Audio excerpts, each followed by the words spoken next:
Hello, Thundersmith here, welcome to the Gaming Nexus. In this episode I let my greed get better of me and I decided to buy a little bit too much cargo for my boat and I'll be sailing very overloaded boat. So if you want to see that, stay with me. For anyone new on the channel, in this series I'm trying to collect around 3000 Alan Lions for big ship in this region. So let me quickly review the market and missions. Why I am checking the missions? Because I wanted to get map to the new Fire Lagoon region and I hoped that I will see it in the missions. But let's get back to review on the market. Here I'm checking the prices and profit I can get. Also I'm taking note of the price of the single piece of the cargo, because the cheaper the cargo, the more I can buy of it. So if I get, for example, 50 coins of income on each crate, it's better to have 10 crates than 1 crate. So that's why I'm looking also for the price of the single crate. I'll give you a little spoiler ahead of time. The best trade deal I got here was RAM, and right now I'll be buying it. And let's see how much did I bought, because I'm, let's say, surprised even myself by that. So let's start buying.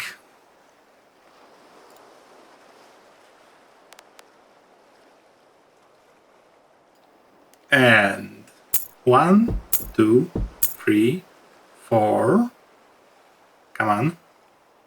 4.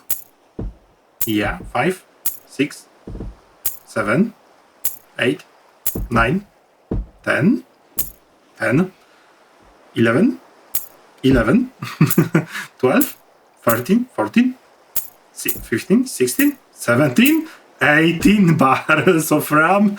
I'm crazy. I'm crazy like a shit. Let's see the cargo. Yeah, that's the cargo. And let's see the boat. That's how I loaded the boat, so it's quite full. Let's see if I left enough space for myself. Because that's not exactly sure that I left enough space for myself. Well, I bought 18 barrels, I need to take 18 barrels with myself somehow. Okay, so let's use the fact that we can glitch through the roof. Yeah, and as you can see, there's really not enough space on the boat. Like, I need to run along the barrels, so that's that. So there's like really not enough space, so it will be very hard to steer the boat.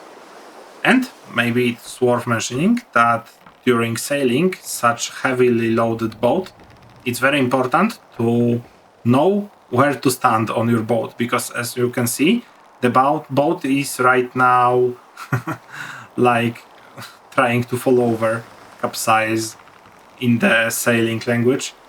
And yeah, you need to like sit centrally in the middle where the mast is. Otherwise, you can overweight your boat on the other side. You can also use this to like counter the fact that the sail is pushing your boat one direction. So like if my mast is right now, the sail and the mast are pushing the boat on the right side or on the left side, in this case, I can stand on the opposite side, so like on the right side, to counter the rotation of the boat, so it will be more upright. It will never be totally upright, but it can be more upright. But due to the lack of space in my boat right now, I can't do much about that right now. Okay, so we left Alan Academy for the Nilem Island. Our Nilem Island is more or less south from Alan Academy, so we need to sail mostly south not totally south, a little bit to the west, but only a bit. We don't want to miss the island, but this time the island is quite big, so we don't have to worry so much, because well, you've seen the Alan Academy is like tiny island, and Al Nilem is a little bigger island, so it will be easier to spot and not miss from afar. So that's very good and helping this time. Note to everyone, this time I'm trying more, let's say, story-driven approach, because I read some posts on Reddit about creating videos on the YouTube and in general content quality, and I've read that gameplays especially are very out of date. Let's say they're like not popular at all, and I like playing games. Maybe I'm not the best creator, or let's say maybe not even mediocre creator.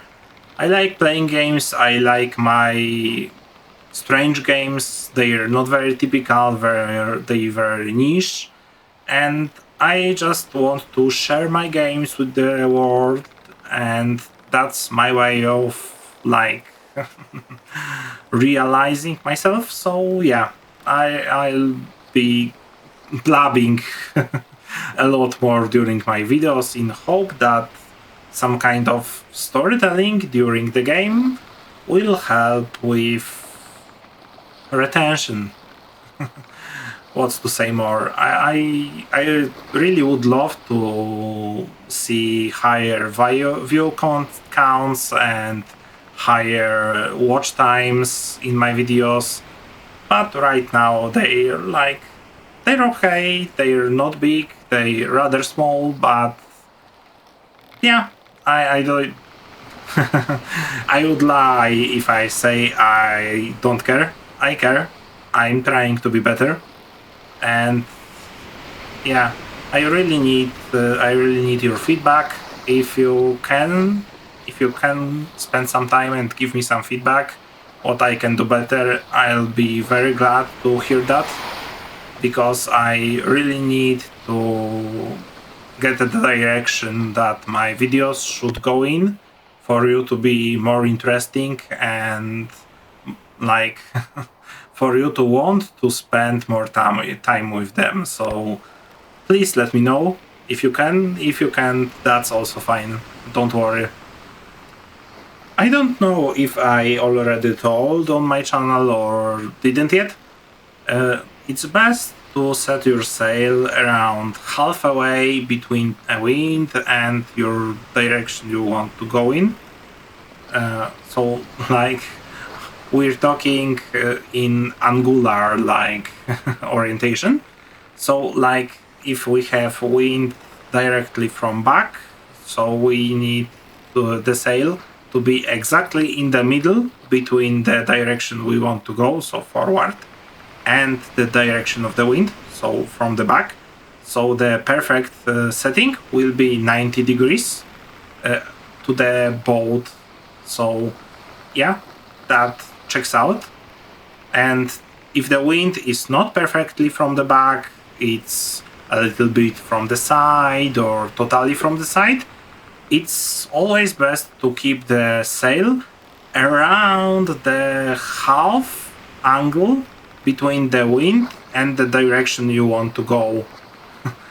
This way you always get the wing effect on the sail and sailing at least a little bit forward, because let's be real, if you're staying straight into the wind, you will not be moving forward, not even an inch.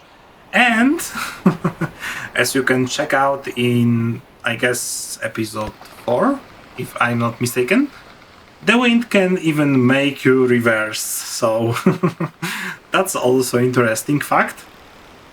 But yeah, if you have the game and you want, you can check that out. I guarantee you, I checked it and the wind can make you reverse. I even use it sometime on the brig, because in my save, my like personal save, I was playing on the hardest difficulty, difficulty, on the hardest archipelago. We will be moving to the hardest archipelago in this game through. In this campaign, let's say, because I really want the brig. I really like the brig. Maybe it has its downsides because it gathers water on very easily, but I like it nonetheless due to the, I guess, biggest cargo hold. I'm trying not to use third-person camera a lot because I think the game is more immersing from the first person. Of course, sometimes I need to use it as let's say setting the sails correctly is not always the easiest, and sometimes I'm just using it to check what is in front of me because the sail tends to block the view. But yeah, I'm trying to keep the camera first person. It feels better for me. Also, I don't know if you noticed, right now I have very real problem with my vitamin intake, because my food bar, well, next to my food bar, there is an orange instead of cheese on the left side. I'll try to point it out once it happens on the screen. And what the orange means. Oh, here it is. So the orange means that I'm lacking vitamins and I'll need to buy some fruits and eat them in the nearest port. So yeah, it's like the scurvy mechanics. Developer added it in like 2 updates ago, I think, or maybe in last big update, something like that. So the scurvy, I don't really know what it does, that's true. I only know that it's there and that you must eat fruits, but I don't really know what happens when you don't. Like, I don't really know. Nonetheless, I don't want to check out, so I will not be using all my fruit intake and getting scurvy. So on the next island, Nilem, I'll be buying some fruits and eating them to heal my vitamin insufficiency. So yeah, that's that. Especially that I'm carrying 18 barrels of rum, so they should probably cover my fruits for some time. I'm really glad that this time during my sail there is not a lot of wind, because high waves and strong wind with so much cargo, I'll be in trouble if the sea was a little bit more rough, because I could get water on board with crossing big waves. Even now you sometimes can see that some waves are jumping over my boat sides, so maybe I'm even collecting a little bit of water, but luckily it's disappearing. But if the waves were a little bit stronger and the wind were a little bit stronger, so like only a little more rough this is what would be, and I'll be in big trouble, because with so much cargo I'll probably capsize, because we're really low and close to the water surface, so it's easy to fill my boat with water. Sorry for being so inconsistent with what I'm talking about. I just realized that each section of my talk is like totally different topic and like not what you can expect from sailing video. I'm really sorry, I haven't wrote any scenario for this episode. I originally planned it to be no commentary episode, and like I decided to record this at the last second, like directly before publishing the video, so yeah, sorry for me being so random and talking about like random things from the left to the right and so on. I'm hoping you can forgive me for this randomness. I won't lie, it may be due to my ADHD, but it may not be the cause. It may be just what I'm telling myself. So don't mind that. I'm trying my best. I hope you like it. Let me tell you a few more words about why I decided to carry so much cargo, because I haven't mentioned that yet. So, if you noticed during the market review, I should earn at least around 100% of on each barrel. So, like, I should double my cash with this single trade if only I could spend all my cash on these barrels. So yeah, I was like, okay, let's buy a few, maybe 4, maybe 6. And then I was like, okay, I have still a lot of cash and they're quite cheap, and I want to double my cash. I want to double my cash very, very badly, so maybe it's worth risking. Maybe it's worth risking to take all that cargo and carry it to Nilem. Let's hope for the good seas, good weather, and maybe let's try. Like, I know that 10 barrels will be safe carry, but more can be hard. But nonetheless, I still have cash, so let's go 10, 11, 12, 13, 14, 15, 16, 17, 18, and I'm out of cash. But now I have 18 barrels of stuff to deliver. Yeah, that was crazy idea. And by the way, don't leave your cargo on the dock. It will disappear. Yeah. So yeah, the game is done in such a way that if you leave the area your cargo is in, it will disappear. So it will take your money away. You can't go back and do second transport. So that's a bit sad, but I understand the decision from the technical point of view. Nonetheless, don't leave your cargo behind.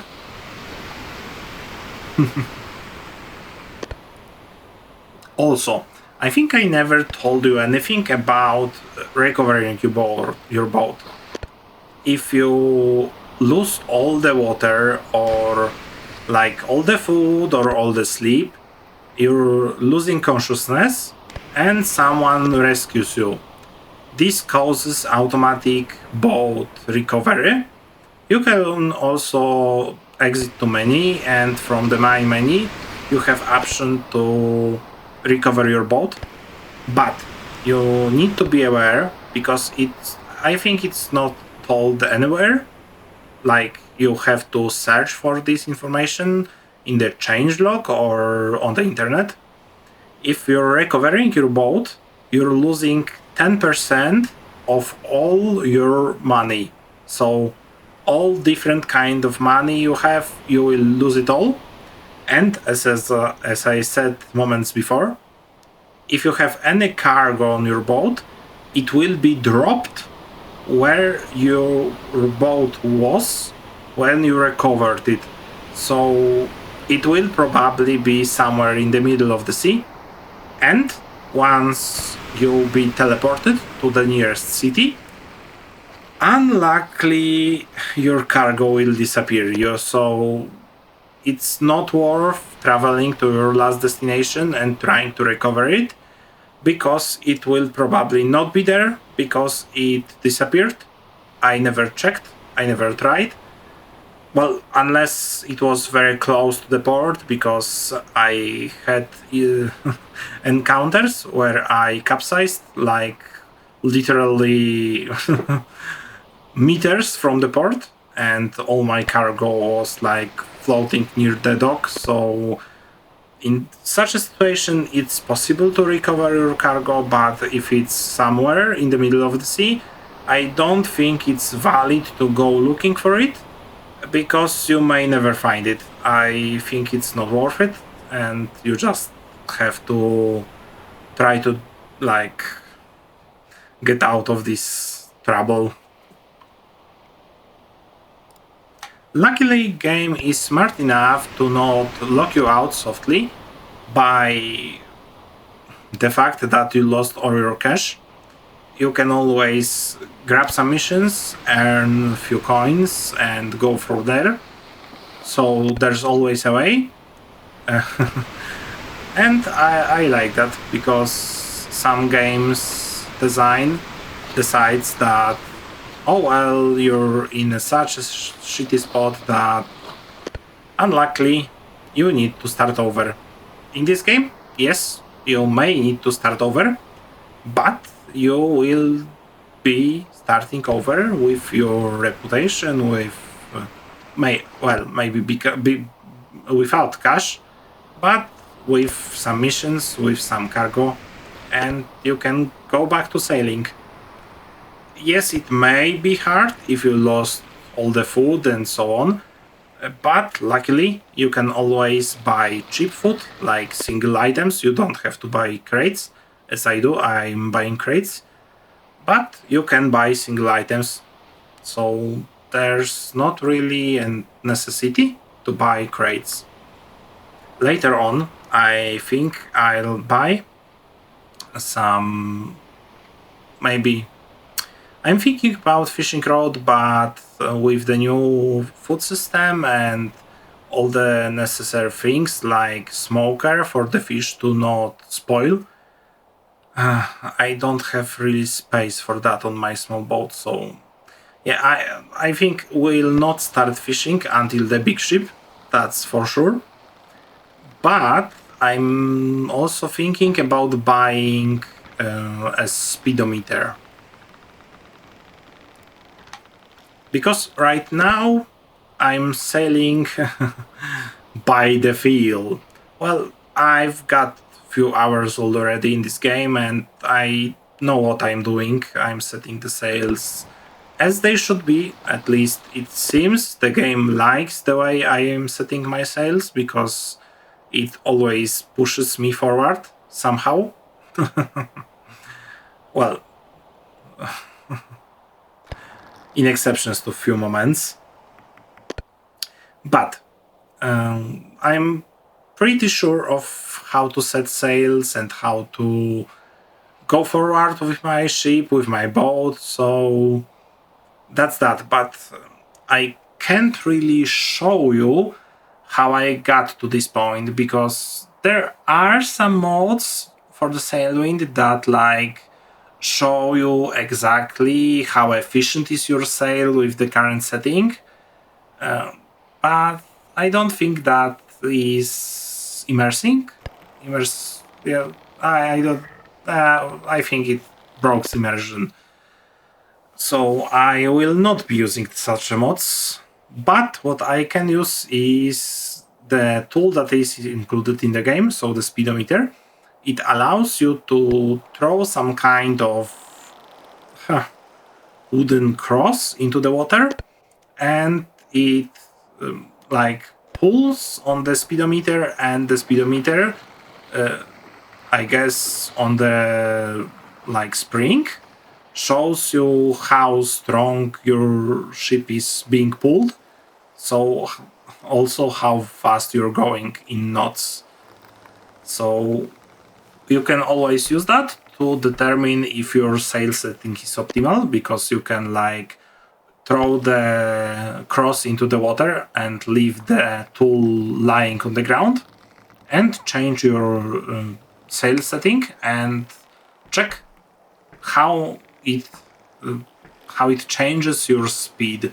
Of course, you have to take into account that wind speed is also changing, so it's not perfect method, but it's quite good. I learned using the boat this way myself, so that's good.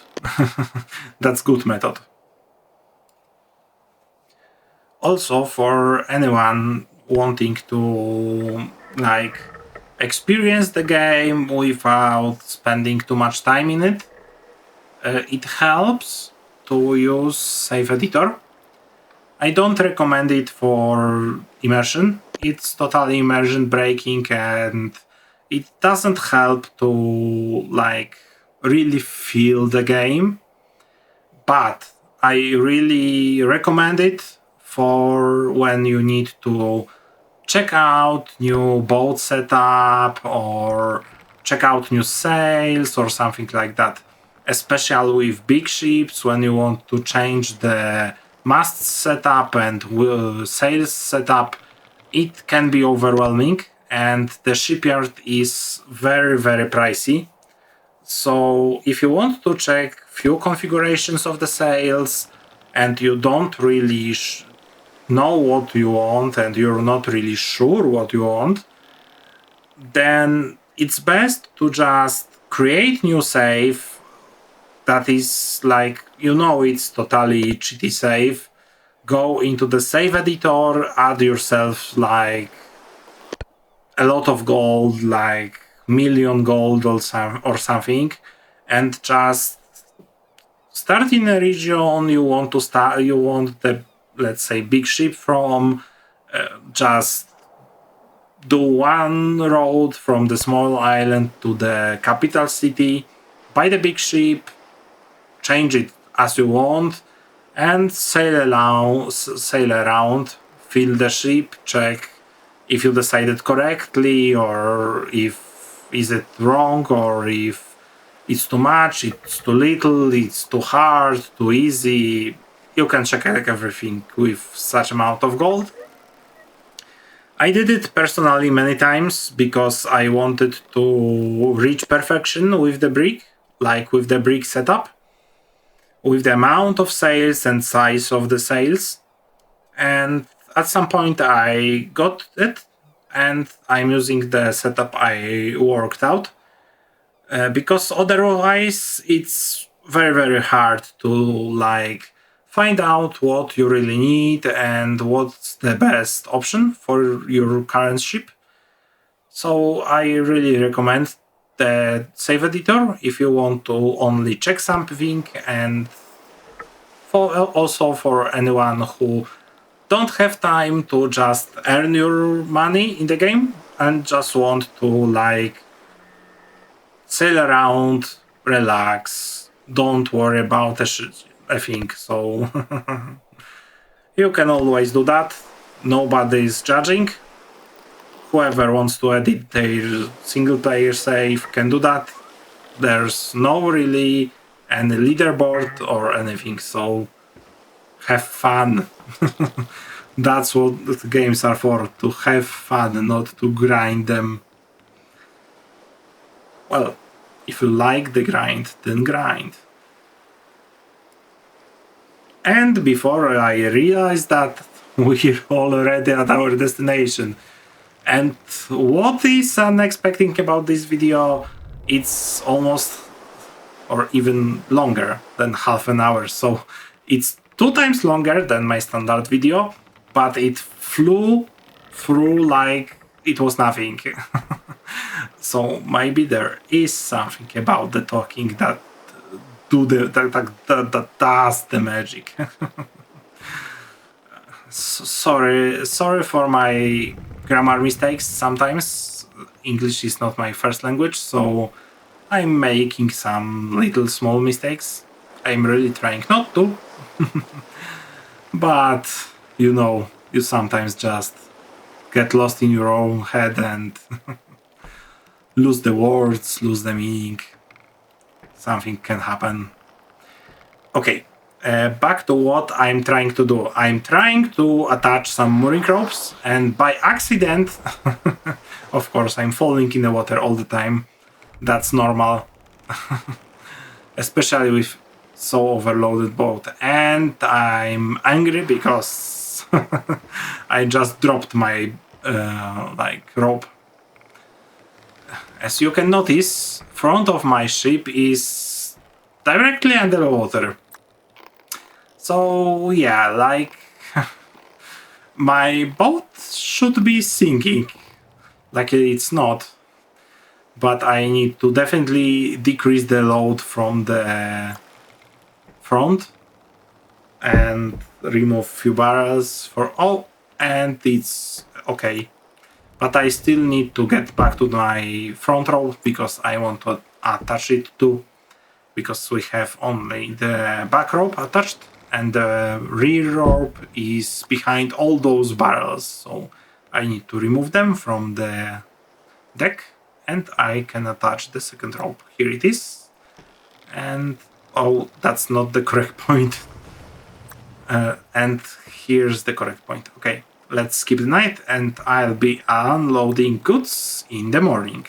I'm expecting to double my money, so around 600 lions. So let's live through the night and let's see what I earned this time.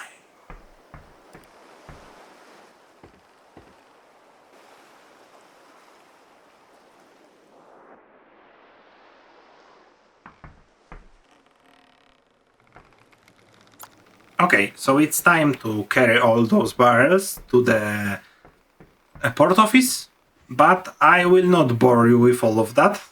So first, second, let's see the price. So we have 35.5 and we're selling for 70. So like we're selling with 100% profit, so that's excellent. And the last one, do you see how much barrels there is? That's crazy. Okay, so let's sell them now for 70 each. 35, 60, 70. So not really 100%, it's almost 100% income. And yeah, we are over 1,000 right now. So that was a really good trade. I need to repeat that sometimes in the future. Okay, so let's see trade receipts. So 639, 1052. So around 400. Maybe not 600, but still very good trade. And let's see, find our fruit. Because I need my vitamins. So let's check the tavern. Yeah, I can buy dates, but I'm not really sure about if they're filling my vitamins because they did nothing to the orange. So I'm looking for something that is definitely a fruit. For example, banana. Banana is a fruit, definitely. So let's eat few bananas. It's not doing anything to my orange. Another one. It's still not doing anything to my orange. The dates. And there's cheese. So we're fine with the vitamins right now. But let's eat another banana just for a health sake. And before we even notice, it's already here. The end. So thank you for your attention. Hope you liked the episode, the new story-driven episode. I'm waiting for your comments and see you in the next episode. Bye!